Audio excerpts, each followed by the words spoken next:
Hello everyone, welcome back to my page. সবাই কেমন আছেন? এই গরমে এত সুন্দর এত কিউট একটা ড্রেস কিন্তু বানিয়েছি, আর এটা গরমের জন্য পারফেক্ট একটা ড্রেস। এটা গরমের জন্য কিন্তু এরকম ড্রেস পরতে ভীষণ ভালো লাগে। কটন বা সুতি কাপড় যে কোনো কাপড়ে কিন্তু গরমের জন্য আরামদায়ক একটা কাপড়। এই ড্রেসের কাপড়টা কিন্তু আমি এখানে সুতি কাপড় নিয়েছি, আর এই কাপড়ের গজ হচ্ছে 150 টাকা। আমি এখানে 3 গজ নিয়েছি, আর সাথে নিয়েছি কয়েক ধরনের লেস, আর লেসগুলো 20 টাকা থেকে 35 টাকা গজ হবে। তো ছোট্ট লেসগুলো কিন্তু 20 টাকা, আর বড় লেসগুলো 35 টাকা দিয়ে কিনেছি। এই কয়েক রকমের লেস নিয়েছি, আর এগুলো দিয়ে কিন্তু আজকে এই ড্রেসের ডিজাইনটা পুরো ডিজাইনটা করব। তো তার জন্য প্রথমেই আমি এখানে ড্রেসের গলার অংশ কেটে নিয়েছি, আর ড্রেসের পুরো অংশটাই কিন্তু কেটে নিয়েছি। আমি কামিজের অংশগুলো কিন্তু এখানে করে নিচ্ছি। আর তারপর আমি এখানে প্রথমেই যে কামিজের গলার অংশ, ওই অংশে একটা ছোট্ট কাপড় কেটে নিয়েছি। আর এই যে কাপড়টা একটু হালকা সবুজ কালার কাপড়, এটা আমি নিয়েছি পায়জামার কাপড় থেকে। কারণ এখানে পায়জামার সাথে মিলিয়ে কিন্তু এই ড্রেসের ডিজাইনটা করব, যার কারণে এখানে আমি আলাদা কিন্তু পায়জামার কাপড় কেটে তারপর একটু অল্প টুকরা নিয়েছি, আর এর উপর কিন্তু এই সুন্দর ডিজাইনটা করে নিয়েছি। আর এখানে আমি প্রথমেই কিন্তু লেস লাগিয়ে নেব গলায় যে ডিজাইনটা করব। তো প্রথমেই কিন্তু গলার লেসটা লাগিয়ে নিচ্ছি। আমি প্রথমেই বলি, আমি তো পারফেক্ট টেলার না, আমি জাস্ট সাধারণ টেলারই কাজ করি, আর সাধারণভাবে কিন্তু টুকটাক ডিজাইন করি। যার কারণে আমি এত বেশি তোমাদেরকে বুঝিয়ে বলতে পারবো না যে এটা কীরকম বা কেমনভাবে বসাচ্ছি, মাপ কীরকম, সেটা আমি তোমাদেরকে বলতে পারবো না। তার জন্য খুবই দুঃখিত। আর আমি যেভাবে আমি কাজ করছি, তোমরা চাইলে কিন্তু এরকমভাবে কাজ করতে পারো, আর কাজ করে কিন্তু তোমরাও কিন্তু এরকম সুন্দর ডিজাইন করতে পারো। কারণ আমরা যদি ভালোভাবে নাও বোঝাতে পারি, তবে কিন্তু দেখাতে পারছি যে কীভাবে আমি করছি বা কেমনভাবে এই ডিজাইনটা বসাচ্ছি। এটা কিন্তু তোমরা দেখে কিন্তু কাজ করতে পারবা।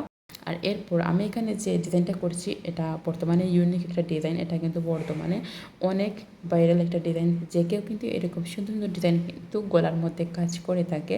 তো আমি ভাবলাম যে আমি নিজেও একটা করি, আর তোমাদের সাথে একটু শেয়ার করি। হতে পারে তোমাদেরকে আমি ভালোভাবে নাও বোঝাতে পারি, কিন্তু তোমাদেরকে আমি ভালোভাবে দেখাতে পারবো কীভাবে করছি বা কেমনভাবে করছি। তোমরা কিন্তু এরকমভাবে করতে পারবা। এই যে ছোট্ট ছোট্ট লেসটা, এটা কিন্তু 20 টাকা গজ, আর এখানে আমি 3 গজ লেস নিয়েছি। আর এই 3 গজে কিন্তু আমার পুরো ডিজাইনটা হয়ে যাবে। এখানে শুধু আমি গলায় ডিজাইন করব, আর হাতের মধ্যে অল্প একটু লেস লাগাবো, আর কিছু না। আমি যে নিচের অংশে আমি কোনো রকম ডিজাইন করব না, এটা সাধারণ সেলাই করব, যার কারণে আমি এগুলো অফ ক্যামেরায় করে নিয়েছি। শুধু গলায় যে কাজগুলো, ওগুলোই তোমাদেরকে দেখানোর চেষ্টা করছি। এই যে লেসগুলো, এগুলো হালকা একটু সুন্দর করে যদি আমরা লাগাতে পারি, তাহলে ডিজাইনটা কিন্তু সুন্দর আসে। আর আমি এখানে কোনো রকম বক্রম ইউজ করছি না। আমি তো আগেই বলেছিলাম যে আমি সাধারণ টেলার, যার জন্য আমি এখানে কোনো রকম বক্রম টক্রম দিয়ে হাবিজাবি কোনো রকম এক্সট্রা ডিজাইন করছি না। আর বক্রম লাগালে আরও একটু বেশি কিন্তু হাবিজাবি হয়ে যায়, অনেক সময় লাগে। যার কারণে আমি এখানে সাধারণভাবে কাপড় দিয়ে কিন্তু সেলাই করে নিয়েছি। এখানে কিন্তু আমি সবগুলো সেলাই করে নিয়েছি। এখন শুধু মাপ দিয়ে জায়গা মতো বসিয়ে দেওয়ার সময়। তো জায়গা মতো বসিয়ে দেওয়ার সময় কিন্তু অনেক সময় আমাদের যে মাপ দিয়ে বসালেও কিন্তু সেলাইয়ের সময় কিন্তু সরে যায় জায়গা থেকে। যার জন্য এই আলপিন দিয়ে বসিয়ে নিলে কিন্তু জায়গা থেকে সরে যাবে না, সেলাইয়ের সময় ঠিক জায়গায় সেলাই বসবে, এবং এর জায়গা থেকে যেন সেলাইটা সরে না যায়, নষ্ট হবে না, ঠিক মাপে কিন্তু এগুলো বসবে। যার কারণে এখানে আলপেন দিয়ে আমি আগে আটকে নিয়েছি, এর উপর কিন্তু আমি সেলাই করে নিয়েছি। তো এরকম তোমরাও করবা, তাহলে কিন্তু তোমাদের ডিজাইনটা ঠিক থাকবে এবং মাপটাও কিন্তু ঠিক থাকবে, দেখতেও ভালো লাগবে। তো এই তো আমার কিন্তু গলার কাজটা শেষ হয়ে গেছে।